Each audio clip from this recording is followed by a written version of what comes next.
जाते जाते नहीं दिया लालू की चिट्ठी का जवाब। नमस्कार, मैं प्रिया एक बार फिर से स्वागत करती हूं आपका भारत लाइव में। बिहार राजनीति के लिए आज बहुत ही बड़ा शोक भरा दिवस है। बिहार के आरजेडी के कद्दावर नेता या यूं कह लीजिए कि वरिष्ठ नेता रघुवंश प्रसाद अब हमारे बीच नहीं रहे। रघुवंश प्रसाद 1946 में वैशाली में जन्मे थे। उनका जन्म वैशाली के गांव में हुआ था। उसके बाद 1973 में उन्होंने अपना पॉलिटिकल करियर एसएसपी से शुरुआत की थी। एसएसपी के बाद 1988 में उन्होंने जनता दल में ज्वाइन किया, जहां से उन्होंने अपने लालू प्रसाद यादव का साथ दिया। यूं तो वो एक बहुत बड़े घराने से बिलोंग करते थे, लेकिन इन सब के बावजूद उन्होंने बैकबोन बनकर लालू प्रसाद यादव का साथ दिया। कहते हैं कि 32 वर्षों तक उन्होंने लालू प्रसाद यादव का, या यूं कह लीजिए कि जननायक कर्पूरी ठाकुर के बाद उन्होंने आरजेडी का कमान संभाला एक बैकबोन के रूप में, या यूं कह लीजिए स्पाइनल कॉर्ड। स्पाइनल कॉर्ड के बारे में आपको बताते हैं कि उन्होंने कुछ दिनों पहले, बीते 2 दिन पहले एक लेटर लिखा था। वो उनका आखिरी पत्र था। आखिरी पत्र में उन्होंने बहुत सारी बातें लिखी। उस पत्र में उन्होंने एक बहुत ही उम्दा लाइन लिखा था। उसमें उन्होंने कहा था, राजनीति मतलब बुराई से लड़ना, धर्म मतलब अच्छाई करना। वर्तमान में राजनीति में इतनी गिरावट आ गई है जिससे लोकतंत्र पर खतरा है। उन्होंने परिवारवाद, समतावाद और ऐसी तमाम सारी बातों को एक साथ लिखा। उन्होंने यह भी कहा, उन्होंने इस पत्र में महात्मा गांधी, बाबू जयप्रकाश, जननायक कर्पूरी ठाकुर, लोहिया, बाबा साहेब अम्बेडकर का जिक्र किया। इन लोगों का जिक्र करते हुए उन्होंने कहा कि कठिनाइयां सही लेकिन डगमग नहीं हुए। समाजवाद की जगह सामंतवाद, जातवाद, वंशवाद, परिवारवाद, संप्रदायवाद आ गया। उन्होंने कहा कि जिन जगह पे इन 5 लोगों का चित्र रहना चाहिए, या फिर यूं कह लीजिए कि पिक्चर रहना चाहिए, वहां परिवारवाद आज चल रहा है। कहीं ना कहीं इन सब तमाम चीज़ों से वो खफा चल रहे थे।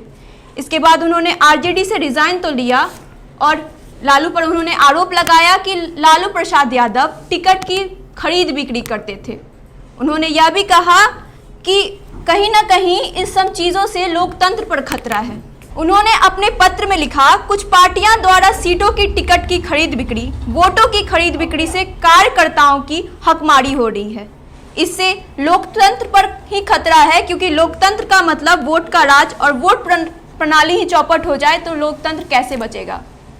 ऐसी ही बहुत सारी चीज़ों से वो खफा चल रहे थे। और एक रमा सिंह के एंट्री के बाद उन सब चीज़ों के बारे में वो स्पष्ट होकर, या फिर यूँ कह लीजिए मुखर होकर उन्होंने इन सब बातों को रखा।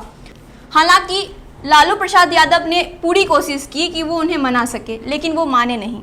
उन्होंने उनके निधन के बाद उन्होंने ट्वीट करते हुए कहा था कि प्रिय रघुवंश बाबू, ये आपने क्या किया? मैंने परसों ही आपसे कहा था आप कहीं नहीं जा रहे हैं, लेकिन आप इतनी दूर चले गए। निःशब्द हूँ, दुखी हूँ और आप बहुत याद आएंगे। इसके साथ ही तेज प्रताप यादव ने भी ट्वीट करते हुए कहा कि हमारा सिरमौर हमारे बीच नहीं रहा। पूर्व केंद्रीय मंत्री व आरजेडी फॉर इंडिया के वरिष्ठ नेतृत्वकर्ता आदरणीय रघुवंश प्रसाद जी की मौत की खबर सुनकर मर्माहत हूँ। भगवान उनकी आत्मा को शांति दे। आपका हम सबों को छोड़कर जाना मानो हमारे सिर से एक अभिभावक का साया हटने जैसा प्रतीत हो रहा है। वहीं उन्होंने इसके पहले एक और ट्वीट किया था, जिसमें उन्होंने लिखा था कि समुद्र से 1 लोटा पानी निकालने से कोई कुछ नहीं घटेगा।